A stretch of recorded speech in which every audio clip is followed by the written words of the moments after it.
Hi, I'm Keith. Welcome to Bwana Hikes. My trail name is Bwana.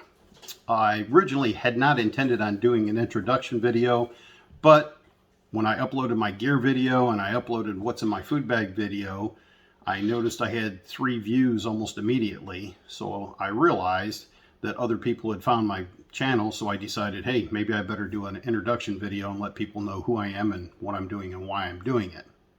That said, my trail name, Bwana. Where did it come from? Well, when I was in the Navy, we pulled into a port in Italy, Naples, and we were getting ready to go on Liberty, and a couple guys came up to me and asked me what I was going to do for Liberty. And I told them I was going to take the train up to Rome and do some more exploring. I'd been there 18 months earlier with my wife, and we'd gone all over the city pretty much by foot. And if you know me, you know I like to walk, and I don't like to take public transportation in other countries and other cities because I don't like getting lost. So I generally don't get on it. So my wife and I walk pretty much everywhere in Rome. And when Ron and I and Tim went to Rome, we got off the train 18 months after I'd been there. We started walking around, and I would point out different points of view, and some pretty hard to find places, I would still walk them right back to where they were. I don't know how I do it, but I have a really good memory on how I got someplace. If you ask me what street that it's on, not a clue. I don't go by streets, I go by buildings and that kind of stuff, so I generally don't get lost very much. But anyway, since I was showing them all these different places, Ron turned to me and said, "Lead on, Bwana," and that's where I got it from, and that's where it stuck. Why the Appalachian Trail? I really don't know, but I do like a challenge. A couple years ago, I ran a marathon for a really great organization called World Vision. And when I was asked to run the marathon, I really wasn't sure I wanted to do it, and I was almost positive I couldn't do it. And one of the things that World Vision did for me is it proved that you can do a lot of stuff that you don't think you can do. And it's all for a great organization. I urge you to check them out. If anybody's interested, I'll give you a link to World Vision, but they are a charity that provides water sources for countries in Europe and Asia where they don't have the infrastructure to support it. And it really is a great organization. I urge you to check it out. Anyway, back to the AT. So I really like a challenge. I've section hiked parts of Tennessee, North Carolina, Virginia, Massachusetts, and Connecticut, and why not put it together? Originally, I had planned on doing the trail in 2019 when my company offered me a buyout. Now, you probably think you're way too young to retire, and you're correct. But that being said, my company informed me because I'd worked there over a certain number of years and I was a certain age that I was going to retire. So I took the buyout and had thought, yep, I'm going to hike the AT in 2019.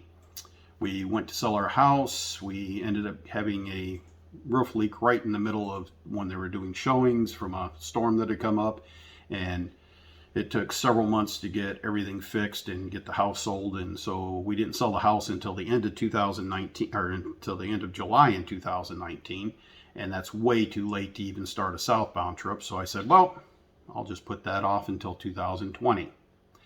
In February 2020, my wife and I and my sister joined us. We went to England, and part of the reason for going to England was it was cold and wet, and I wanted to test out some of my gear for the Appalachian Trail, and I took some of that over there, and that was a great testing ground for foul weather gear because it really helped me zero in on what I've got. So I pretty much know what I'm taking with me, and I know why I'm taking it, and I know what works, so I'm really happy with that. About a week after we got back from England, they shut down all the international flights. And I thought, well, maybe I can still do the Appalachian Trail, but then as everyone probably knows, they shut down national forests, and the ATC said don't hike it, and then they shut down shelters and everything else, and they pretty much locked down the country and said we couldn't go. So that ruined 2020. Well, even though I am really young, I'm not getting any younger, and so I decided this year I'm going to hike the AT. I spent much of the winter out in Utah doing a lot of hiking in Zion, Bryce, Capitol Reef, Bryan's Head, all around St. George area where we stayed. It was fantastic getting in shape and getting ready for the trail. And so here I am. Can I do the trail? I don't know. I've never hiked 2,200 miles, and I know a lot of people have said that too. I didn't think I could run a marathon either. And like Henry Ford once said, if you think you can or you think you can't, you're right. So I think I can, and I'm going to try. That being said, I'm going to try to average about 15 miles a day. That's a goal. That's not hard and fast. That's just what I think I'm going to try to do. And if everything goes right and my body works for me, I figure I'll finish somewhere around late August to mid-September up in Katahdin. Okay, so why am I doing a video channel? Well, I have a bunch of family and friends that are going to be following me on the trail, and I have a couple of family members that are really worried about me getting eaten by a bear, bit by a snake. If there were alligators near the trail, they'd worry about that. Plane falling on my head, something like that. And this way they can follow me and see what the trail life is. They could follow me and they could talk to me using comments and see that, yes, I'm still healthy, I'm still alive, and that kind of stuff, even if they can't talk to me on the phone. What can you expect from my channel? Well, you can expect a lot of dad jokes, because I happen to like dad jokes. I'm going to try to do some trail life, interview some people, talk to them, ask them why they're doing the trail, what challenges they found. But having said that, a lot of people don't like to talk on camera for whatever reason, because they're shy. They don't like cameras. They're hiding from the law. Just kidding on that last one, I hope. And so I will try to talk to them. I'm going to try to show some panoramic vistas and scenery and whatever I happen to see on the trail. Hopefully I will see some bears, but they won't be gnawing on me. That will make my daughter very happy. But I would like to see a lot of wildlife. That's one of the reasons why I hike. When I was hiking in Utah, I think I saw pretty much every animal you could imagine, and I would rather not meet a cougar.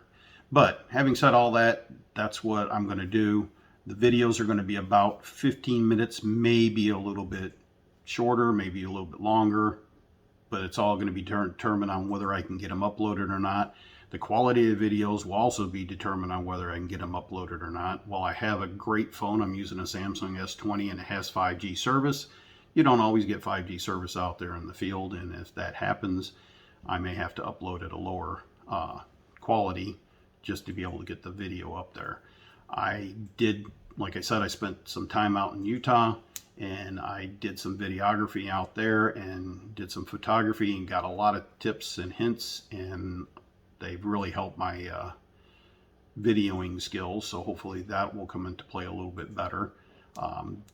Don't expect to see a lot of me just walking and talking, because that's really not my thing. I walk too fast and I breathe too hard for you probably to understand half what I'm saying. Plus you get wind noise and all that kind of stuff. But I will try to show some stuff, and I will try to be candid. But if you're interested, please subscribe to the channel below. Click on the little bell thingy so that you know when there's a video uploaded. And thanks for watching.